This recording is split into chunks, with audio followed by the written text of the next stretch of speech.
नमस्कार दोस्तों, Hindi steno dictation 80 word पर मिनट, 875 वर्ड होने वाले हैं। संपादकीय लेखन 25 में आपका हार्दिक स्वागत है। कुछ महत्वपूर्ण बिंदु देखें।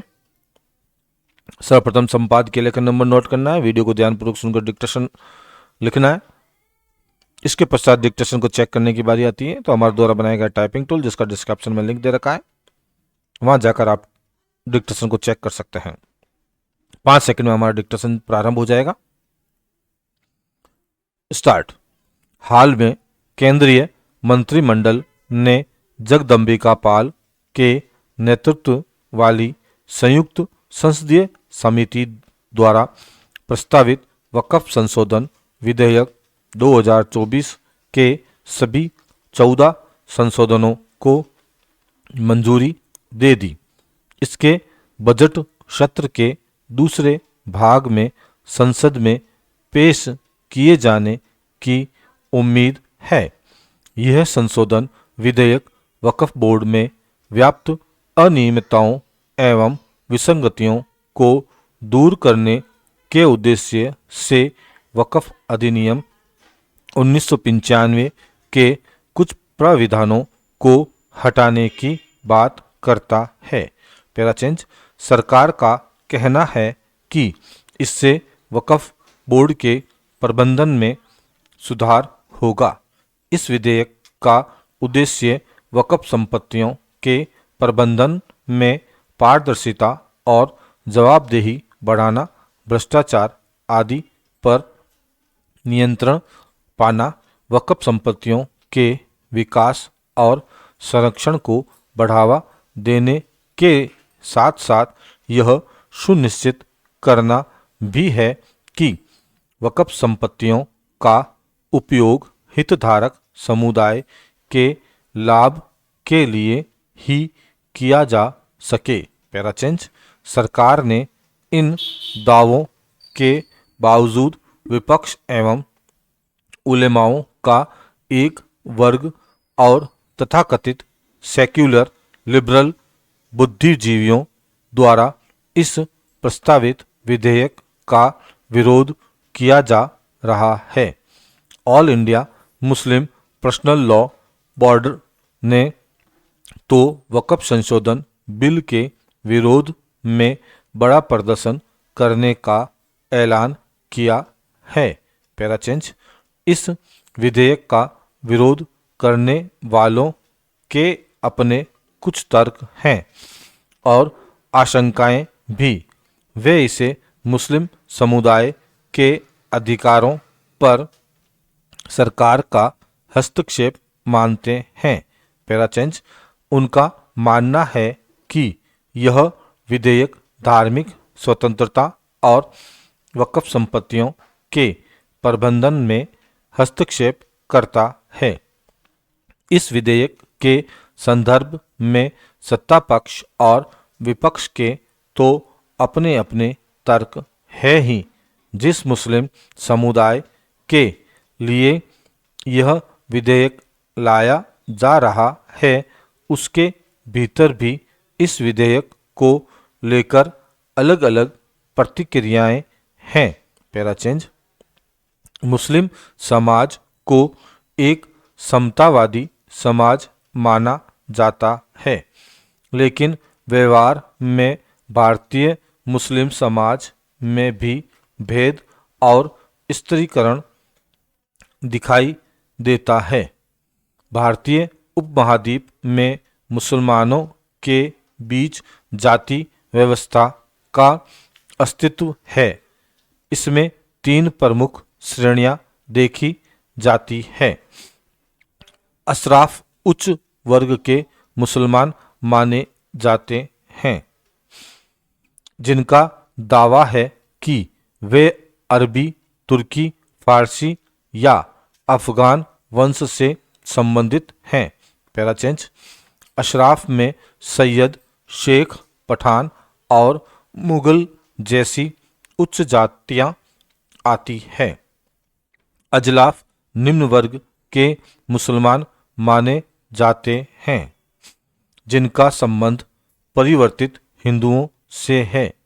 इस श्रेणी में कारीगर, किसान और श्रमिक वर्ग के मुसलमान शामिल होते हैं।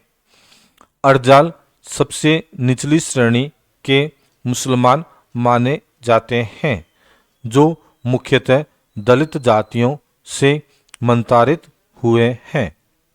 इन्हें समाज में सबसे अंतिम पायदान पर रखा जाता है। पैराचेंज, नीचे के इन दो मुस्लिम वर्गों को मिलाकर पसमानदा मुस्लिम समूह की रचना होती है। पसमानदा मुस्लिम एक सामाजिक, आर्थिक और जातिगत श्रेणी है जो भारतीय उपमहाद्वीप में मुस्लिम समाज के पिछड़े और वंचित वर्गों को संदर्भित करती है। पसमानदा शब्द का अर्थ है पीछे छूट गए या वंचित। यह उन मुसलमानों का प्रतिनिधित्व करता है जो ऐतिहासिक रूप से, सामाजिक, आर्थिक और शैक्षिक रूप से पिछड़ गए हैं। पैराचेंज, अधिकतर पसमानदा मुस्लिम अधिकार कार्यकर्ता वक्फ बोर्डों की कार्यप्रणाली पर सवाल उठाते रहे हैं।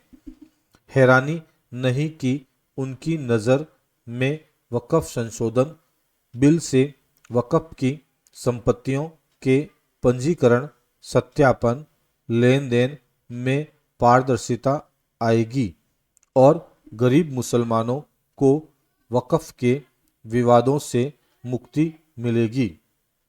प्राय मुसलमान की हर संस्था पर अशराफ वर्ग यानी खुद को विदेशी मूल का मुसलमान कहने वालों का कब्जा है। पैराचेंज, वे यह नहीं देख पा रहे हैं कि संशोधित वक्फ बिल के प्रस्तावों में महिलाओं के साथ साथ पसमानदा वर्ग के पिछड़े मुसलमानों के लिए भी ऐसे अहम प्राविधान किए गए हैं जिन्हें महिलाओं, पसमानदा वर्ग के लोगों की बेहतरी की राह खुलेगी। इस कारण ही प्रमुख पसमानदा संगठन ऑल इंडिया पसमानदा मुस्लिम महज न वक्फ संशोधन बिल का समर्थन किया है। उसका मानना है कि वक्फ बोर्ड पर कुल मुसलमानों के लगभग 15% आबादी वाले अशराफ मुसलमानों का कब्जा है। अशराफ उलेमा और राजनीतिज्ञ वक्फ संपत्तियों पर सांप की तरह कुंडली मारे बैठे हैं, जबकि 85% पसमानदा मुसलमानों को वर्षों से मृग तृष्णा दिखाई जा रही है। उन्हें वक्फ संपत्तियों से कोई लाभ नहीं मिल रहा है। पैराचेंज, वक्फ संशोधन बिल का विरोध करने वाले मौलाना अरशद मदनी और उन जैसे तमाम लोगों की दलीलें मतलब परस्ती वाली हैं।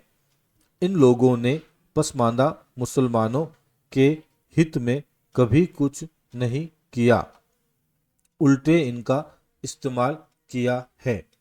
वक्फ संशोधन बिल लाकर सरकार कुछ अच्छा करने जा रही है तो ऐसे लोग एवं उनके सहयोगी सरकार के खिलाफ अभियान चलाने में जुटे हुए हैं। पैराचेंज, पसमानदा आंदोलन से जुड़े अधिकतर लोगों का मानना है कि वक्फ से संबंधित संपत्तियों के संबंध में जो निर्णय लिया जा रहा है वह पसमानदा मुसलमानों के हित में है। बेहतर होगा कि जो लोग वक्फ बिल का विरोध कर रहे हैं वे यह सुने कि पसमानदा मुसलमान क्या कह रहे हैं।